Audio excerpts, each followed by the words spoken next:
신명기를 지나서 이제 여호수아서에 이르렀습니다. 구약의 창세기부터 시작된 이 오경의 이야기들을 보고 그다음에 이어지는 역사서에 들어오게 되었을 때에 이러한 구약의 일들은 고대 이스라엘의 일들은 현대 이스라엘이 아닌 고대 이스라엘의 일들은 우리들로 하여금 이스라엘이 단순히 가나안에 들어가게 되었다라는 그런 어떤 역사적 사건만 보게 하는 것이 아닙니다. 우리가 고대 이스라엘을 왜 알아야 되겠습니까? 고대 역사를 왜 알아야 되겠습니까?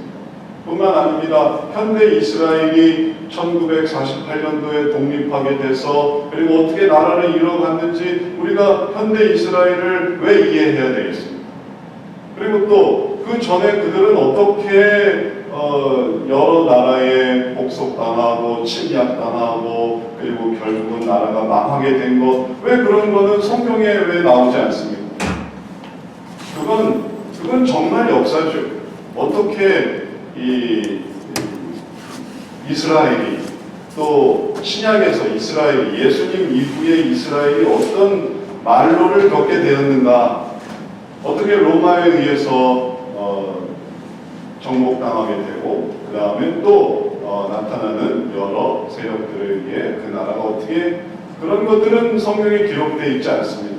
왜냐하면 그건 우리와 상관이 없는 일이기 때문에 그런 것입니다. 그래서 잘 모릅니다. 뭐 마카비 독립전쟁이든 뭐 이스라엘에 다시 세워지는 시오니즘이건 이런 건 성경에 나오지 않습니다.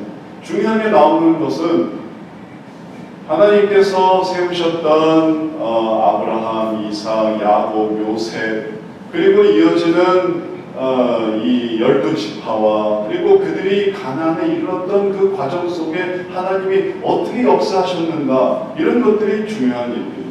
왜냐하면 거기서 하나님이 나타나기 때문에 그런 것입니다. 그리고 하나님에 관한 이야기는 우리들에게 정말로 중요한 얘기입니다. 왜냐하면 그것은 우리도 천국을 향해 나아가고 있는데 성도로서 천국으로 나아가는 삶 속에 하나님의 역사하심이 무엇인가를 우리들에게 알게 해주기 때문에 그런 것입니다. 그래서 주인공은 이스라엘이지만 정말 핵심은 하나님이에요.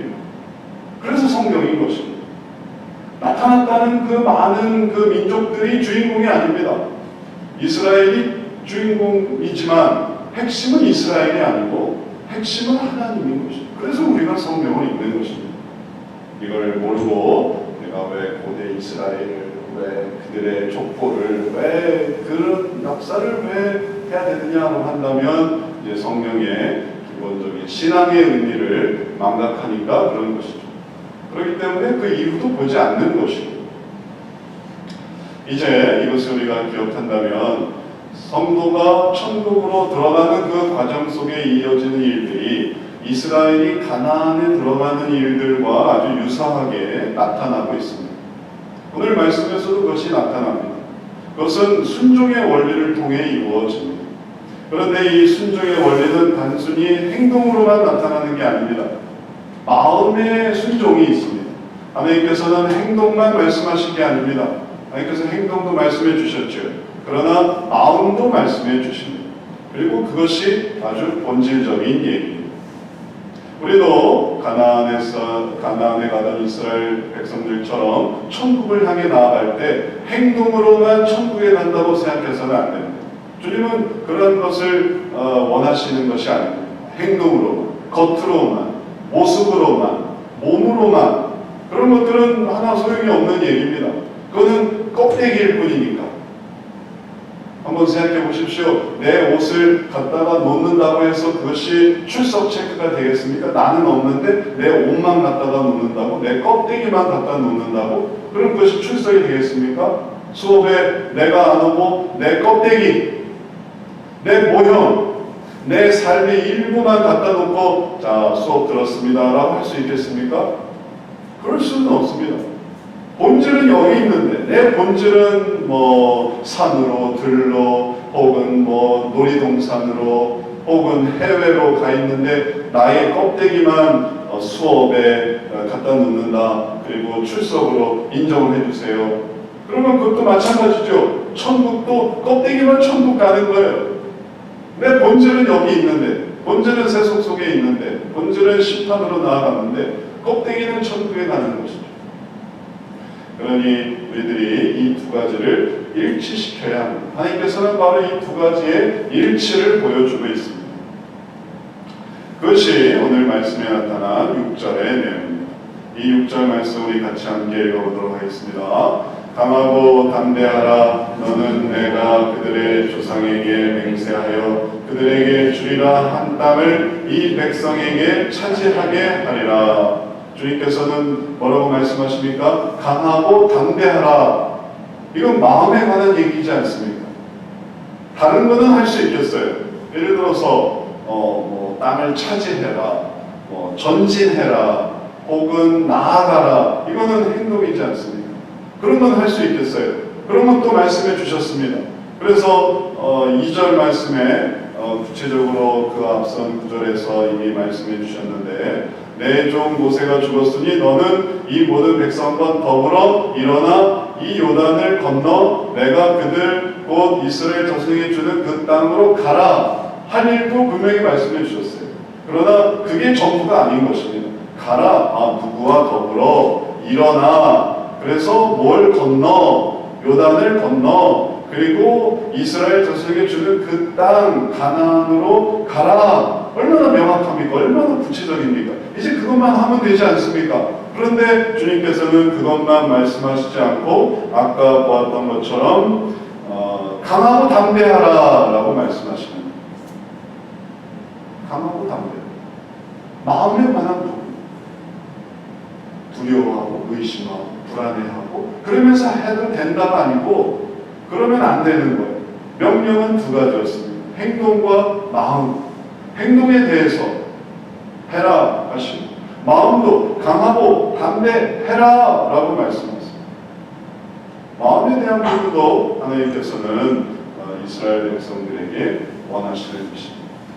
마음은 두고 행동만 하는 게 아니라 마음과 행동이 일치된 모습으로 하나님의 일들을 행하도록 주님께서 부르시고 그것이 우리들에게도 중요합니다. 우리들 마음은 없어요.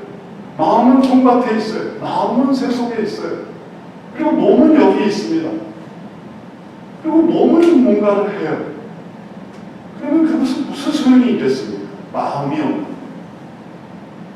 마음을 다해야만 진실입니다. 그래서 그 마음에 관한 부분을, 그 은밀한 부분을, 누구도 타치할 수 없을 것 같은 부분을 내가 두려워하든 아니면 내가 담대하든 그게 무슨 상관입니까? 나는 두려워하고 싶어요. 나는 불안해하고 싶어요.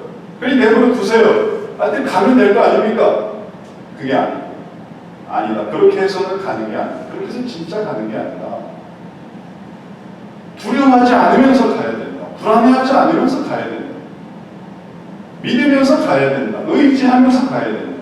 그냥 가는 건 그건 진짜로 가는 게 아니다. 주님께서는 마음과 행동의 일치 속에서 그래서 원하시는 그 모습으로 나타나기를 주님께서는 말씀해 주신 것입니다. 이것이 우리들이 깨달아야 하는 천국의 원리입니다. 천국은 두려움과 불안함으로 가는 것이 아닙니다. 천국은 의심과 걱정으로 가는 것이 아닙니다. 천국은 죽으면 어떻게 될까? 혹시 암흑이 펼쳐지는 건 아닐까? 혹은 어둠이 펼쳐지는 건 아닐까? 이 모든 말이 사실은 거짓은 아닐까? 그런 조마조마한 마음으로 그냥 아주 마지못해서 그냥 살살살살살살 이끌어가는 그런 게 아닌 것입니다. 천국은 그런 게 아닌 것입니다.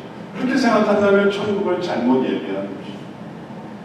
하나님의 나라는 그런 게 아닙니다. 하나님의 나라는 그 모든 것들에 대해서 이렇게 해서 내가 잘못하는 게 아닐까? 하나님의 나라를 지금 내가 지금 잘하는 걸까? 내가 사실은 다른 것에 신경을 더 썼어야 되는 게 아닌가? 하면서 만들어가는 게 그게 하나님의 나라가 아닙니다. 강하고 담대하고 그래서 사람들과 더불어 요단을 건너 가게 되는 그러한 모습이 바로 하나님의 나라요. 그것이 천국이요. 그것이 하나님의 우리들을 부르는 세계입니다. 그리고 그렇게 하는 이유가 있습니다. 왜 그런 부분을 연결시키실까요? 이유가 있습니다. 그 이유를 오늘 성경 말씀에서 우리들에게는 중요한 이유를 발견하게 됩니다. 그것이 두려워하지 말고 낙심하지 않는 것, 또 가나안으로 가는 것, 두려워하지 않고 낙심하지 않으면서 가나안으로 가는 그 마음속에 이루어지는 놀라운 그 변화가 있습니다. 그 변화를 주님께서는 원하시는 것이죠.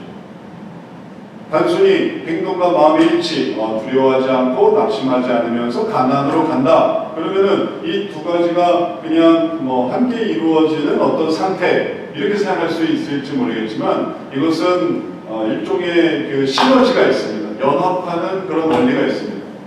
두려워하지 않고 낙심하지 않으면서 가나안으로 간다는 건 그건 단순히 1 플러스 1은 2가 아닙니다. 1 플러스 1이 3, 4, 5, 6, 7, 8, 9, 10이 되는 거예요. 두려워하지 않고 낙심하면서 가나안으로 간다는 것은 더 큰 의미가 생깁니다. 그것이 오늘 우리가 이 여호수아서에서 그리고 또 12월 달 그리스도를 앙망하며 그리고 그리스도를 또 사모하며 그리고 또 우리의 삶의 복음이 되신 그리스도를 생각하는 가장 중심되는 이유이기도 합니다. 그것은 마음의 변화와 관련이 되어 있습니다. 하나님을 의지해서 환경의 변화, 그게 지금은 가나안이고 그 다음에 앞으로 나가는 건 지금 있는 건 광야고 앞으로 나아갈 곳은 가나안. 단순히 이 장소적인 변화 이것만 있는 게 아닙니다. 그 다음에 또 감정적인 변화. 지금은 두렵고 불안하고 그리고 나아가게 되면 그러면 강하고 담대하고 강한 사람이 됐네, 담대한 사람이 됐네, 또 가나안도 생기네. 그러면 가까우로 보면 좋아 보이죠. 강해졌어요. 담대해졌어요. 그리고 또 가나안도 가졌어요. 그러니까 여러모로 일석이조의 그런 효과가 불안하고 광야에서 사는 것보다 훨씬 낫겠다. 이렇게 생각할 수 있겠지만 이거는 더 본질적인 이유를 또 잃어버리는 것입니다. 진짜 본질적인 이유는 뭐냐면 강하고 담대할 이유가 뭐냐? 강하고 담대하는 이유가 뭐냐? 왜 강하라는 거고 왜 담대하라고 하는 걸까? 그 속에 있습니다. 원인 속에 있습니다. 그냥 강해라, 그냥 담대해라, 그냥 걱정하지 말아라, 그냥 맡겨라 하는 게 아니에요. 이유가 있어요. 근원적인 이유가 있습니다. 그 근원적인 이유를 성경에서는 하나님께서는 뭐라고 말씀하시냐면 이렇게 말씀하십니다. 이유가 분명해요. 9절 말씀 우리 같이 함께 읽어보겠습니다. 내가 내게 명령한 것이 아니냐. 강하고 담대하라. 두려워하지 말며 놀라지 말라. 내가 어디로 가든지 내 하나님 여호와가 너와 함께 하느니라 하시니라. 그럼 여기 이유가 나왔습니다. 그냥 배불러라, 그냥 편히 쉬어라. 우리가 덕담으로 하는 말 있지 않습니까? 잘 되기를 바랍니다. 또 평안하시기를 바랍니다. 그거는 그냥 우리로서는 덕담이죠. 또 권면이죠. 또 기원이죠. 그냥 인사치레. 그러나 하나님께서 강하고 담대하라, 두려워하지 말고 놀라지 마라 하는 데는 분명한 이유가 있습니다. 하나님께서 말씀하시는 그 분명한 이유가 무엇입니까? 너와 함께 하느니라. 내가 너와 함께 하느니라. 나는 너의 하나님이다. 너의 하나님이다. 그래서 내가 너와 함께 한다. 내가 책임져 줄 테니, 내가 맡아줄 테니 너는 걱정하지 마라. 두려워하지 마라. 그러니 그걸 해라. 이렇게 말씀하십니다. 그러니 그냥 밑도 끝도 없이 힘내, 잘 될 거야, 이게 아니라 내가 너와 함께 할게.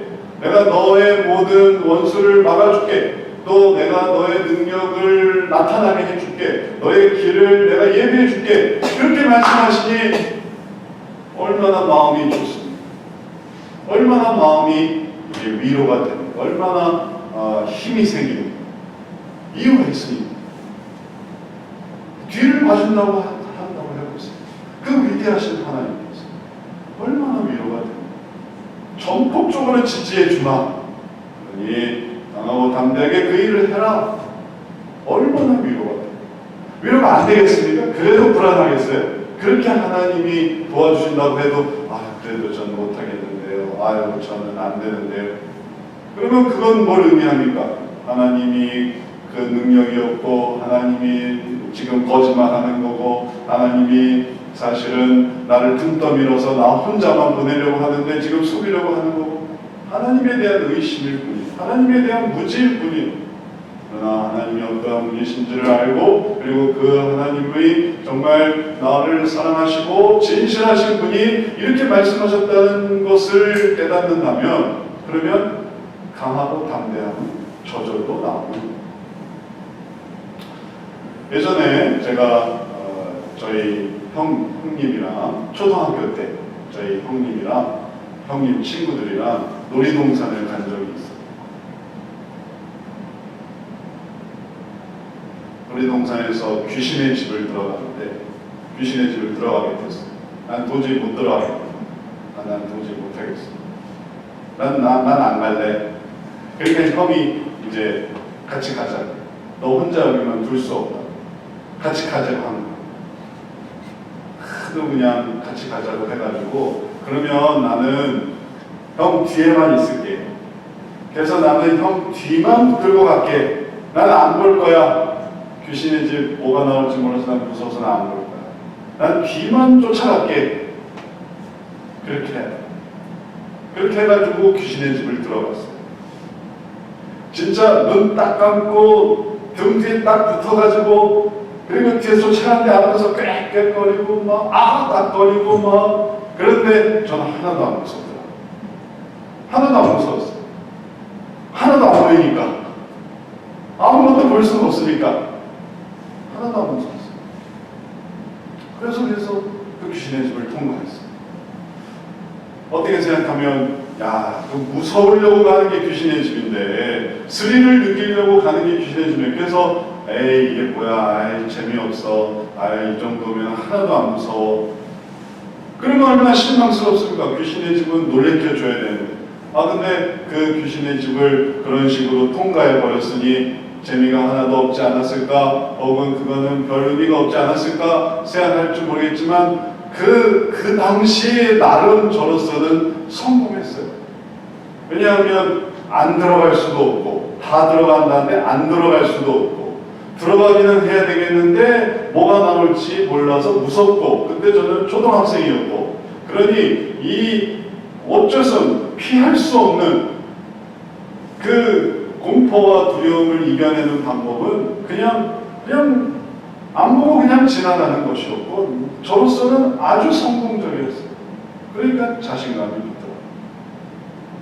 그 위기를 넘겼습니다. 누군가에게는 재미없었을 시간이었을지 모르지만 저에게는 아주 의미 있었던 시간입니다. 하나도 안 무서운 그런 시간이 되어버렸어요. 우리가 이 세대를 살아가면서 느끼는 그런 두려움, 걱정, 근심 그 속에서 우리들이 하나님께서 말씀해 주시는 이것을 깨닫는다면 정말 놀라운 것을 알 수 있게 됩니다. 하나님이 함께 하신다. 하나님이 함께 하신다. 그것은 하나님이 있는 곳으로 가는 것이고 하나님과 함께 한다는 것입니다.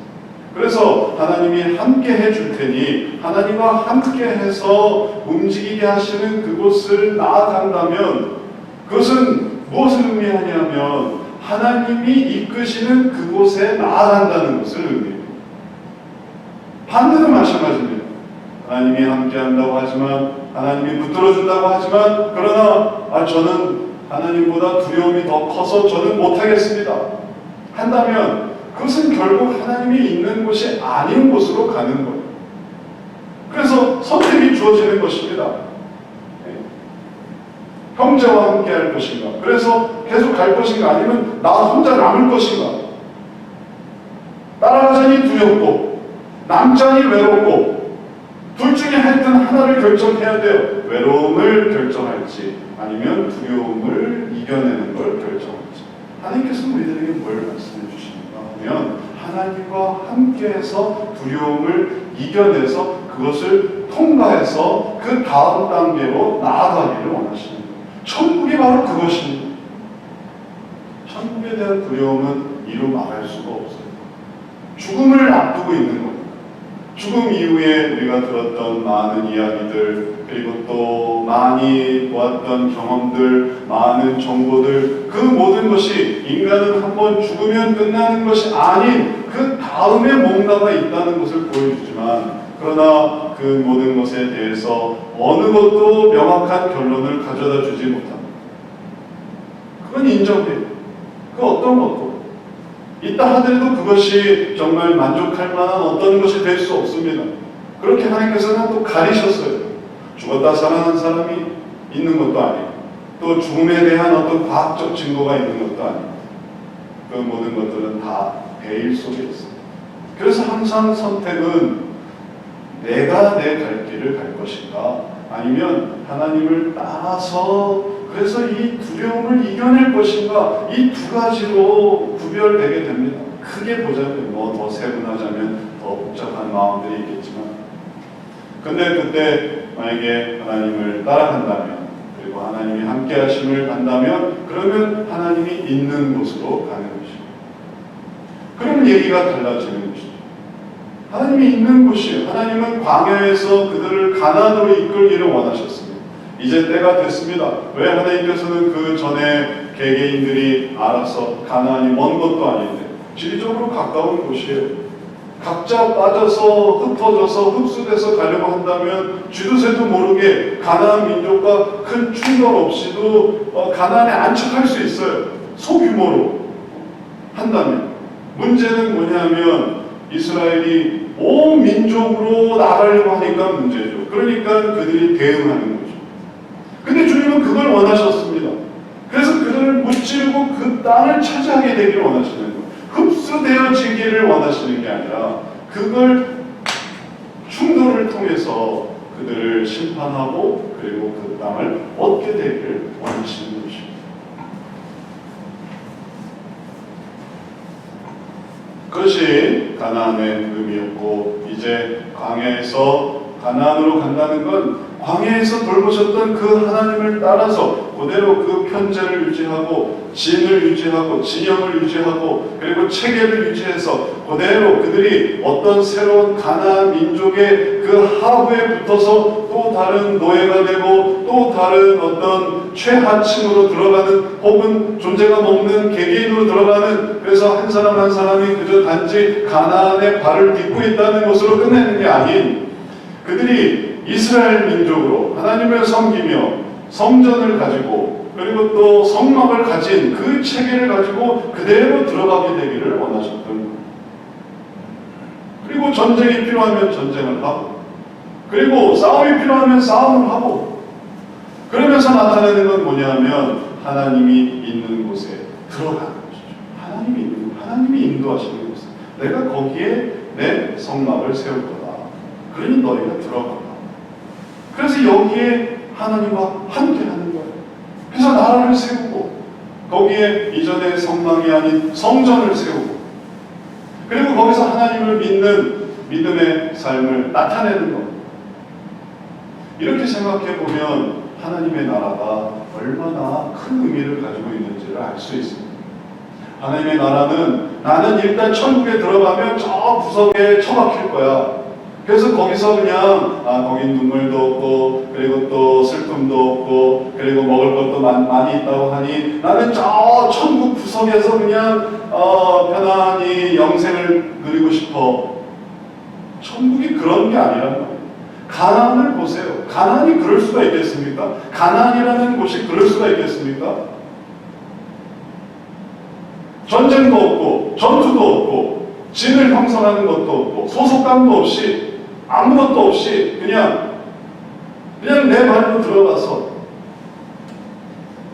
땅 하나 얻어서 집 한 채 짓고 조용히 살 수 있는 곳이 그런 곳이 가나안이 될 수 있겠습니까? 굳이 강할 필요도 없고 담대할 필요도 없고 벌벌벌 떨 필요도 없고 나는 나만의 길을 만들었어요.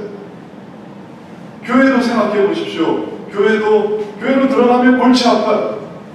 교회로 들어가면 인간관계를 해야죠. 어려운 사람 만나야죠. 또 어려운 환경에 들어가야죠. 교회는 교회마다 나름의 목표가 있고 문제가 있고, 그래서 사람들이 또 다른 하나의 자기만의 방식을 만드는데 뭐냐면은 교회를 안 만드는 거예요. 교회를 안 만들어. 기발한 방법이에요. 야, 그러면 교회를 안 만들면 되겠네. 그럼 우리끼리 신앙생활 하자. 그러면 모든 게 다 형성되지 않겠습니까? 그러면 어떤 삶이 되냐면 두려움을 느끼지 않는 삶을 살아갈 수 있어요. 두려움이 없는 삶. 왜 꼭 귀신의 집을 들어가야 하지? 놀이동산이 그렇게 많고 코너가 그렇게 많은데 왜 꼭 귀신의 집이냐고.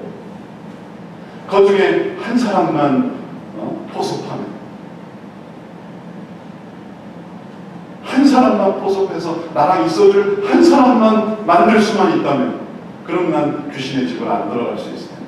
그럼 난 귀신의 집 안 가고 나는 거울의 집 갈 거야. 나는 거울의 집 말고 나는 동물의 집 갈 거야. 난 귀신의 집 같은 거 가지 않을 거야. 계획을 바꿔버릴 수가 있습니다. 두려움을 느끼지 않는 삶이죠. 그렇게 해서 했던 많은 시도들이 정말 가나안으로 들어가게 하시고 천국으로 들어가게 하시는 하나님의 뜻에 일치하는가를 생각해 보면, 하나님께서 왜 두려움을 이겨내는 삶으로 나아가게 하셨는지의 원리를 알면 그게 어떤 의미인지를 알 수 있습니다. 두려움을 이겨내는 삶은, 두려움을 느끼지 않는 삶은 그런 것들이에요. 애초에 원천 봉쇄하는 거예요. 교회도, 또 직분도 없애버려요. 목회자도 없애버려요. 그 두려움을 만들어내는 삶이니까. 얼마나 벌벌벌 떨립니까? 담임 목사님에게 정권을 맡겨야 하고, 담임 목사님이 이거 하자면 그걸 해야 되고, 그러니 담임 목사님 아예 없애버려요. 직분도 없애버려요. 누군가는 장로고 누군가는 집사고. 왜 그렇습니까? 아예 그냥 다 형제로만 살아가지. 그러니까 나름 생각해내는 방식을 통해 두려움을 느끼지 않는 삶.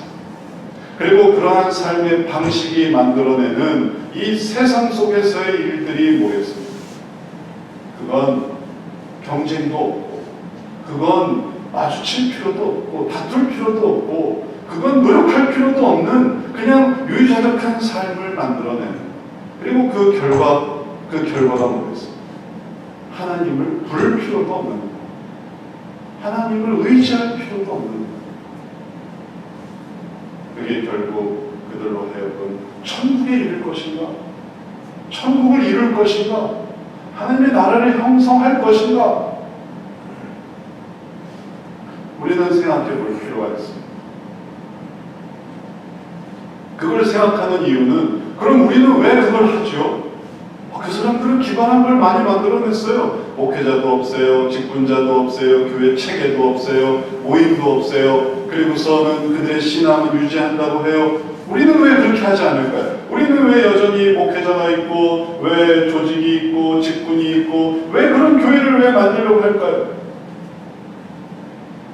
오늘 우리가 보게 되는 여호수아서의 말씀 속에서 우리들은 두려움을 이겨내는 삶의 의미가 뭔지를 깨닫습니다.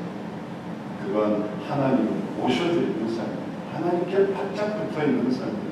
하나님 등 뒤에 붙어있는 삶입니다. 하나님 해주실 줄 믿습니다. 하나님을 의지합니다. 하나님께서 이것을 하실 줄 믿습니다. 그러면서 나는 주님을 가장 내 마음속 깊은 곳에 모셔드리는, 나의 때로는 감정의 폭발, 원래 감정이 없는 사람이 아니고 감정이 많은 사람. 베드로 보십시오. 얼마나 다혈질해요. 그러나 그 베드로가 예수님을 만나서 어떻게 변화됩니까? 그가 이전에 하지 못했던, 그는 칼을 빼는 사람이었지만 예수님을 만나서 그는 칼을 걷어들이는 사람이 되었어요. 그는 두려워서 예수님을 부인하는 사람이었지만 나중에는 예수님을 고백하여 나를 거꾸로 매달아 주시오 하는 사람이 되었어요. 예수님과 함께해서 하나님을 모셔드릴 때 그 삶은 달라지는 삶이에요. 이전과 달라지는 삶이에요. 두려움을 이겨내는 삶이에요. 항상 그 위로 나아가게 만드는 삶이고, 그것은 결국 하나님과 연합하는 삶이 되는 거죠. 그것이 우리에게 예수님께서 보여주신 삶이기도 합니다. 예수님께서는 이 땅에 내려오셔서 두려움을 이겨내는 삶을 보여주셨습니다. 어떻게 그것을 극복하는가를 보여주셨습니다. 가장 바닥에서부터, 가장 말단에서부터 어떻게 하늘 끝까지 올라가는가를 보여주셨습니다. 모든 방해와 그리고 모든 공격과 모든 비난과 모든 핍박과 그리고 자신을 죽이는 그 모든 것에서도 주님은 두려워하지 않으셨어요. 도망가 버리죠. 도망가면 해결되는 거 아닙니까? 제자들과 함께 그 모든 것들을 다 해서 꼭 예루살렘에서 그걸 해야 됩니까? 그냥 피하면 되죠. 두려움이 느껴지지 않는 삶을 선택하신 게 아니라 두려움을 이겨내는 삶을 선택하신 것입니다. 그래서 우리도 그걸 또 하는 거예요. 그래서 또 기도하고 또 하나님을 의지해서 또 목회자를 선택하는 것이고 또 하나님을 의지하고 의지해서 또 직분자를 세워나가는 것이고 그리고 또 교회를 만들어가는 것이고 그리고 그 다음도 어떻게 될지 모르지만 그러나 하나님을 향해서 한 발짝 한 발짝 내딛는 것 그 자체가 두려움을 이기는 삶이기 때문에 두려움을 피해가는 삶이 아니에요. 그게 가나안.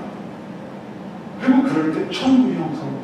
두려움을 이겨내 보니까 하나님을 의지해서 그렇게 돼 보니까 이제 이것을 우리가 여호수아서에서 발견하게 되는데 그 중요한 원칙은 순종의 원칙은 주님이 주신 말씀에 순종하는 것입니다. 그 뜻에 집중하는 것입니다. 이미 모세가 그것을 보여주었습니다. 모세의 좋은 어떤 모델이 있습니다. 그리고 그것을 여호수아가 따라가게 하는 거예요. 7절 말씀에 보면 오직 강하고 극히 담대하여 나의 종 모세가 내게 명령한 그 율법을 다 지켜 행하고 우로나 좌로나 치우치지 말라 그리하면 어디로 가든지 형통하리니 이 율법책을 내 입에서 떠나지 말게 하며 주야로 그것을 묵상하여 그 안에 기록된 대로 다 지켜 행하라 그리하면 내 길이 평탄하게 될 것이며 내가 형통하리라. 그래서 모세가 가르쳐준 대로 모세가 했던 그 모범대로 이제 여호수아가 그것을 해나갈 때 그 모든 일들을 이루어 나갈 수 있습니다. 왜냐하면 그 말씀 속에서 하나님이 함께 하십니다. 그 말씀은 단지 적어놓은 것으로 끝나는 게 아니라 주님이 그것을 통해서 또 알려주실 거예요. 더하여 주실 것입니다. 날마다 더하여 주세요. 2000년 넘는 이 성경 역사 속에서 우리들은 더 많은 것을 알게 되고 있습니다. 그러면 이제 앞으로 끝일까요? 말씀의 은혜가 줄어들까요? 그렇지 않아요. 지금 것을 기반으로 해서 또 더 큰 것을 알게 해주십니다. 그러니 지금 것을 기반해서 알게 해주시는 거지 지금 것을 엎어뜨리고 새로운 것을 알게 해주시는 게 아니니 이걸 따라가려고 할 때 그때 주님께서는 또 지금에 필요한 것을 주십니다. 그래서 하나님의 나라가 한도 끝도 없이 존재하는 존재와 영속과 하나님의 도우심은 계속되는 것이에요. 우리가 존재하기 이전에 그 은혜를 기록을 통해 아는 것이고 그 다음에 우리가 존재하는 동안 하나님의 은혜는 우리가 살던 죽던 하나님 안에 있을 때 그것을 계속 알아가는 거죠. 이제 거기에 동참하는 것이에요. 스케일이 크죠. 우주적 스케일이에요. 영원한 스케일입니다. 단순히 불안해서는 그걸 할 수가 없어요. 그걸 두려워해서는 할 수가 없어요. 왜냐하면 그건 기쁜 일이고 그건 좋은 일이에요. 그래서 강한 거예요. 담대한 거예요. 그냥 단순히 힘내자 이런 게 아니에요. 때가 됐습니다. 너무너무 설레요. 이제 가나안입니다. 예전에 그 가나안보다 가나안 자손이 더 컸지만 이제 가나안이 더 커요. 하나님이 함께 하심이 더 느껴져요. 그래서 죽음도 넘어가는 모든 어려움도 넘어가는 것입니다. 모세가 이렇게 하나님을 따른 비결이 여호수아가 하나님을 따른 비결이고 그리고 또 이제 그걸 보는 우리가 주님을 따라가는 비결이에요. 그래서 우리들에게 보여주신 우리들에게는 더 분명한 모델이 있지 않습니까? 예수 그리스도. 그래서 그리스도를 잘 따라나갈 때 우리들은 이 모든 일들을 잘 해나갈 수 있습니다. 이제 이러한 의미를 우리가 마음에 새길 때 한 가지 유념해야 할 부분이 있는데 이게 그냥 잘 좋기만 한 게 아니라는 것입니다. 그 반대쪽에서 유혹하는 이 사탄이 있습니다. 불순종의 유혹, 자신을 의지하게 하는 이 사탄의 유혹이 있습니다. 그래서 우리가 명심해야 됩니다. 예수님께서도 이 세상에 오셔서 여러 가지 태어날 때부터 헤롯과 그리고 또 그 다음에 또 공생애를 시작할 때 사탄의 유혹과 그런 것들을 다 극복하셨습니다. 여호수아도 지금 정말 강하고 담대하고 은혜로 나아갔지만 그러나 이제 조금 이제 진행하다 보면 기부원 거민들을 통해서 유혹을 받게 됩니다. 그러니 주님께서는 미리 말씀해 주시는 거예요. 강하고 담대하고 또 유혹을 이기도록 내 자신을 의지하는 게 아니라 우리도 천국을 향해 나아갈 때 나 자신을 의지하게 되고 불순종하기 시작하면 그러면 모든 게 다 흔들립니다. 나는 그렇게 생각하지 않는데요. 나는 이렇게 할 건데요. 그리고 또 그 속에서 하나님이 뜻하시는 것은 그거는 내 스타일이 아닌데요. 그때 사탄이 임하는 겁니다. 이런 것을 우리가 자각하며 하나님께로 나아갈 때 여호수아서의 신앙의 격려는 우리들에게 이 시대를 해나가는 놀라운 힘과 용기가 될 것입니다. 이제 말씀을 마치겠습니다. 주님께서는 강하고 담대함으로 하나님 앞에 서기를 원하십니다. 그것은 마음을 다하는 거예요. 그리고 또 그 원리는 분명합니다. 하나님이 함께 하시기 때문에 이제 하나님과 함께함으로 단순히 겉모습으로만이 아니라 하나님의 일들을 사모하고 하나님의 일들에 대해 소망을 갖고 하나님의 일들에 더 큰 꿈을 꿈꾸며 나아가서 그래서 하나님 앞에서 놀라운 모습으로 변화해지는 귀한 성도들 되시기를 주의 이름으로 축원합니다. 기도하겠습니다.